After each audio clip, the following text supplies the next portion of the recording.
एक मौका आता है जहाँ से आपने चुनना होता है अपना कबीला या सरकार।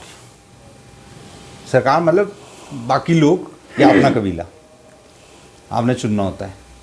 वो मोड़ भी आता है ज़िंदगी में। तो वहाँ जब मोड़ आया तो मैंने अपना कबीला चुना। गोल का भाई ज़मुर्द मुग़ल जी का, हमारे प्रदीप खन्ना जी का, हारून भाई का, अनवर भाई का, नसीम भाई का, और जितने हमारे यहाँ बैठे हैं सभी का शुक्रिया अदा करता हूँ कि मेरे लिए ये महफ़िल सजाई और इतनी अच्छी बातें प्रदीप खन्ना साहब ने, हारून साहब ने, अनवर साहब ने, शेख साहब ने और ज़मुर्द भाई ने मेरे लिए की। मैं बहुत दिल से शुक्रिया अदा करता हूँ। एक छोटे से वाक़े से बात शुरू करता हूँ, मुख्तसर करेंगे कि जब फेसबुक चली और मेरे बेटे ने, अली जावेद ने फेसबुक का अपना पेज बनाया, तो उसमें एक कॉलम होता है कि आप ऐड कर सकते हैं कि ये मेरा भाई है, ये मेरा वालिद है। तो उन्होंने मेरा नाम ऐड किया, फादर आगे जावेद राई, तो ऐड किया। तो उसमें दिखने लगा उनके प्रोफाइल में कि अली जावेद, तो फादर का नाम, सिस्टर का नाम, मदर तो है थी नहीं इस पे फेसबुक पे। तो 2-3 दिन के बाद उसने ना वो उड़ा दिया मेरा ना वो जो प्रोफाइल में नाम था, तो उड़ा दिया और मुझे मतलब साइड मार दिया। तो मैंने उसको पूछा, अली ये मेरा नाम क्यों उड़ाया? कहता है, पापा आप ना कल कोई पंगा करोगे और लोग मुझे कहेंगे ये इसका भी बाप है। तो जो पंगा करने वाला बंदा होता है ना, उसके बारे में बोलना बहुत मुश्किल होता है कि प्रदीप खन्ना साहब की तरह आप उनके वालिद साहब पे बोल लें, थोड़ा इधर ले आए गाड़ी को, फिर इस तरह से करके बोलना बड़ा मुश्किल होता है। देखो मेरा ये है कि मैं अपने कभी देखें, मुझे क्या करना है मुझे पता है, कि किसी को पता नहीं होता कि उसको क्या करना है और एक फ़्लो में उसकी ज़िंदगी बह रही होती है, वो नहीं है। मुझे पता है मुझे क्या करना है। एक मौका आता है जहाँ से आपने चुनना होता है अपना कबीला या सरकार। सरकार मतलब बाकी लोग या अपना कबीला, आपने चुनना होता है। वो मोड़ भी आता है ज़िंदगी में। तो वहाँ जब मोड़ आया तो मैंने अपना कबीला चुना। ठीक है, आपने कभी मुझे नहीं देखा होगा मैं किसी पॉलिटिकल पार्टी के साथ हूँ, मैं किसी लीडर की यहाँ पे कर रहा हूँ, या मैं किसी कैंपेन में। यहाँ आपको पुंछ के अंदर और ख़ासकर हमारे लोगों के अंदर हर आदमी आधा एक एमएलए होता है, और मतलब नहीं तो डिप्टी एमएलए तो होता है। आपने कभी नहीं मुझे देखा होगा। मैं सभी के साथ, अपने कबीले के साथ काम करता हूँ, और ये कि जहाँ मेरे कबीले का काम हो रहा होता है वहाँ मैं फ़ख्र महसूस करता हूँ कि मैं वहाँ खड़ा हो जाऊँ एक आम आदमी की तरह। चाहे जो वो मुझे रोल दे दें, नहीं भी दे दें, तो मैं मतलब अपना रोल निभा लेता हूँ, वहाँ पे अपना रोल बना लेता हूँ। ये जो कबीले होता है, ये जो कम्युनिटी होती है, इसमें काम करना जो है एक इमारत बनी हुई होती है। कबीला एक इमारत होती है, ये जो कम्युनिटी होती है ये एक इमारत होती है, ये बनी हुई होती है, क्योंकि सदियों से इसका ईंट गारा और सब कुछ बना हुआ होता है, छत बनी होती है। कौन आदमी उसमें क्या क्या खूबसूरत चीज़ें लगाता है, कौन उसको सजाता है, कौन उसके अंदर जो कून कसर है उसको सीधा करता है और उसको बनाता है एक कम्युनिटी। उस नहज पे काम करने की कोशिश की, और हम लगे रहे। किसी ने पूछा कि फ़लाँ ने तो इतनी बड़ी बनाया, किसी ने बोला कि किसी ने मतलब जैसे ट्रस्ट बना, तो उन्होंने बोला कि इतना बड़ा ट्रस्ट बन गया, आपने क्या बनाया?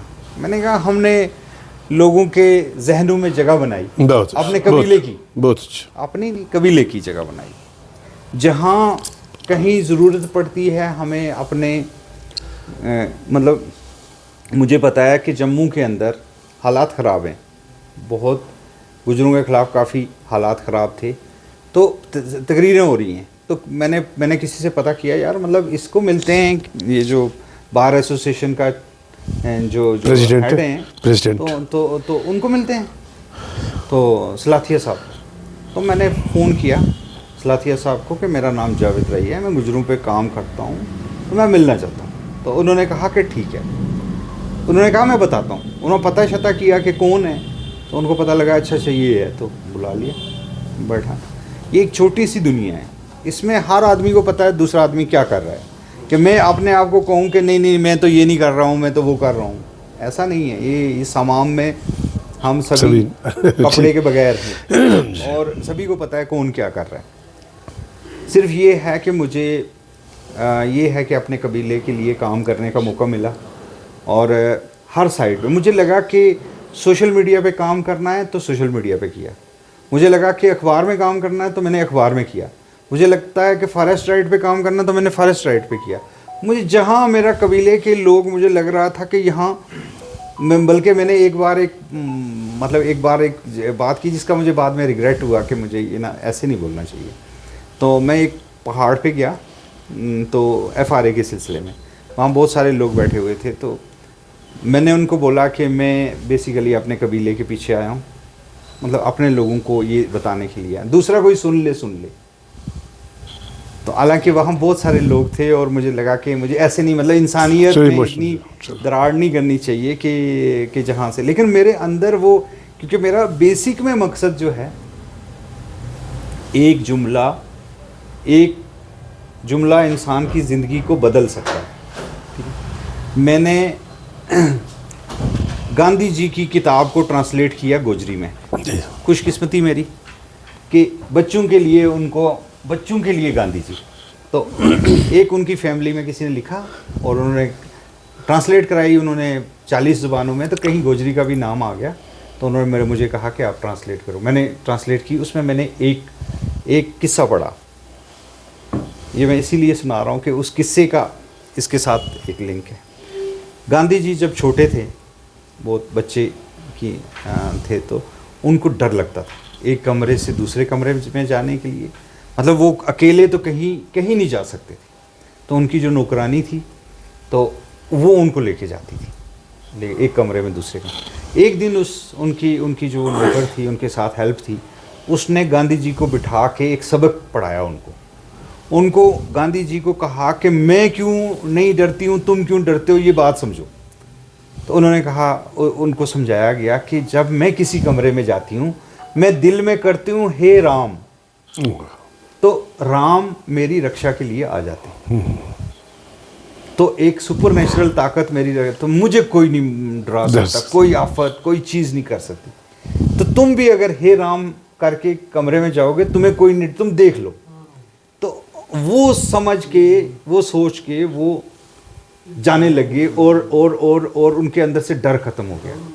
फिर उन्होंने अंग्रेज़ों के साथ इसी 2 वर्ड के सहारे पंगा ले लिया। उन्होंने दुनिया के साथ इन्हीं 2 लफ्ज़ों हे राम की शक्ति के साथ, क्योंकि वो उनके दिमाग में चला। ठीक है ना? तो कोई भी एक जुमला आपकी ज़िंदगी बदल सकता है, एक जुमला। तो मुझे ये है कि जब मैंने ये फ़ैसला किया कि मैंने अपने कबीले पे काम करना है, तो इसका मतलब है मुझे अपने कबीले पे काम करना है, मुझे उसके राइट्स को भी डिफेंड करना है, मुझे उसके सारी चीज़ों को डिफेंड करना। अगर मैं उसमें एक चीज़ पे काम कर रहा हूँ और दूसरी पे नहीं कर रहा हूँ, तो मैं नाइंसाफ़ी कर रहा हूँ, मैं अपने लोगों के साथ धोखा कर रहा हूँ।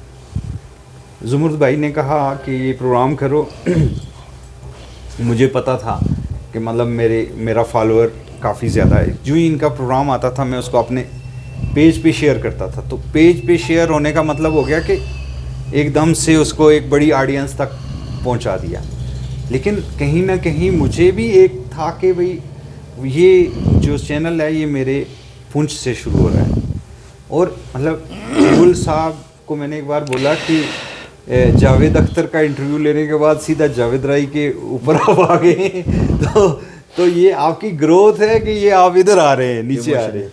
तो मतलब मैं जुमर्द भाई को जानता हूँ, आप भी, हम कभी रेफरेंस में कोई पुराने इंटरव्यूज़ खोल के देखते हैं तो देखते हैं कि हमारा भाई बैठा हुआ और बड़ी बड़ी शख्सियात का, मतलब इतनी जो इस वक्त दुनिया में बड़ा, जिनके साथ लोग फ़ोटो रख के डीपी पे लगाते हैं, तो उन लोगों के साथ इन्होंने ना सिर्फ बैठे हैं बल्कि काम किया। इनके साथ भी बैठ के काम करने का मौका मिला। हल्ला बोल को बहुत मतलब पजीराई मिले। हम हर वक्त इस चैनल को अपना चैनल समझते हैं, अपने तरीके से काम करते हैं। और हमने कोई भी चला जाए, मैंने उनको बोला कि आपका एक डॉक्यूमेंटेशन का, मैंने इनको बोला मेरे सारे वीडियो आपके लिए फ्री हैं। हमेशा कोई वीडियो आप उठाइए यूट्यूब से, यूट्यूब पे लगाइए, कहीं लगाइए, जहाँ लगाना है आपको लगाइए, मेरी तरफ से आपके चैनल के लिए सब फ्री हैं। एक दफ़ा बल्कि इन्होंने मुझे बोला कि इसमें कॉपीराइट आया है तो आपने, तो मैंने कहा वो उसके पीछे वो धुन तो नहीं चल रही थी सेंटूर की। तो मैंने कहा ये बेसिकली मैंने मसूद साहब पे एक डॉक्यूमेंट्री बनाई तो उसके पीछे सेंटूर की धुन लगाई तो वो कॉपीराइट में थी, बैकग्राउंड म्यूजिक मुझे भी आया।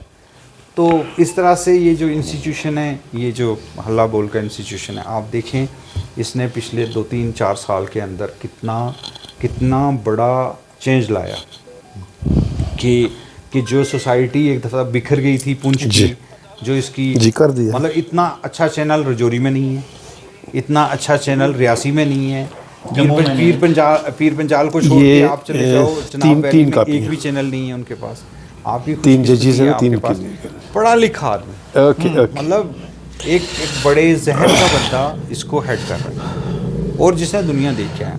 ये करते हैं प्रोग्राम वहाँ हल्ला बोल का कनक्लेव, मतलब इतने लोग हैं उनको कभी कंसेप्ट ही नहीं आता कि कनक्लेव करनी चाहिए, वहाँ बैठ के बात करनी चाहिए। वो भी मतलब इनकी कंट्रीब्यूशन के बहुत सारे जो है ना खिड़कियाँ खुलती हैं। अब जो मेरी तरफ खिड़की खुलती है उसमें कहीं मैं अपोजिशन में बैठा हुआ दिखाई दूंगा, कहीं किसी, लेकिन मैं अपने कबीले की तरफ से बैठाऊंगा। मतलब मुझे अपने कबीले की तरफ से दिल्ली बुलाया गया इन सबको, तो मैं भी गया। तो वहाँ से वापस आए तो मैंने इनको कहा कि, इन्होंने बोला कि इंटरव्यू देना है कि भाई अमित शाह साहब से क्या बात हुई गुजर पहाड़ी इशू के ऊपर, आपने इंटरव्यू देना। मैंने कहा मैंने किसी को मना किया कि नहीं मैंने देना। तो उन्होंने कहा नहीं एक बंदे को आप दे सकते हैं। तो मैंने कहा हाँ ये उनको, लेकिन मेरी एक शर्त है, इनको बोला। मैंने कहा क्वेश्चन मेरे हैं, आंसर भी मेरे हैं। वो आप पुराना इंटरव्यू खोल के देखें, क्वेश्चन मेरे हैं। ये इन्होंने कहा कि ये ही पूछ सकते हैं, मैंने कहा हाँ ये पूछ लेना। ये भी डेविएट नहीं करते थे। और मैंने जो बात बोली आज भी वो हिस्ट्री के अंदर है, मतलब वो वक्त गुजर जाता है ना हिस्ट्री के अंदर चीज़ें है। मेरे 2000 वीडियोज़ हैं इसमें अपने चैनल पे, 3 लाख मेरे इस पे यूट्यूब पे सब्सक्राइबर हैं और 7 करोड़ लोगों से हम 2-3 महीने पहले देखा था से ज़्यादा लोगों ने उसको विज़िट किया। और हर महीने में 12 से 20 लाख तक के लोग मुझे व्यू करते हैं, क्योंकि उसमें आता है बाकायदा। रास्ते चलते हुए मुझे पता चलता है कि मतलब मैं कहाँ हूँ, मुझे लोग जानते हैं कि नहीं। कहीं खड़े हो जाओ, कहीं किसी नाके पे पुलिस वाला खड़ा होगा, उसमें 5 में से 4 जानते होंगे, 3 जानते होंगे। तो मतलब वो नहीं था। लेकिन आपने एक काम सिंसियरिटी, मेरा यही है कि अगर आप गालिब का एक शेर है उसी पे ख़त्म करते हैं। गालिब कहते हैं कि असल ईमा है, क्या है कि इसका मीनिंग है कि